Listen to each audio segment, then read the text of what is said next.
Kandla special economic zone KASEZમાં આવેલી એક કંપનીમાં મોડી રાતે આગ લાગી. અનિતા એક્સપોર્ટ નામની યુઝડ ગાર્મેન્ટ કંપનીમાં ગઈ મોડી રાત્રે અંદાજે 12 વાગ્યે ભીષણ આગ લાગી હતી.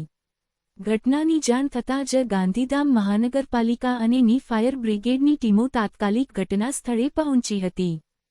ફાયર બ્રિગેડની ટીમોએ સતત 3 થી 4 કલાકની જહેમત બાદ આગ પર કાબૂ મેળવ્યો હતો.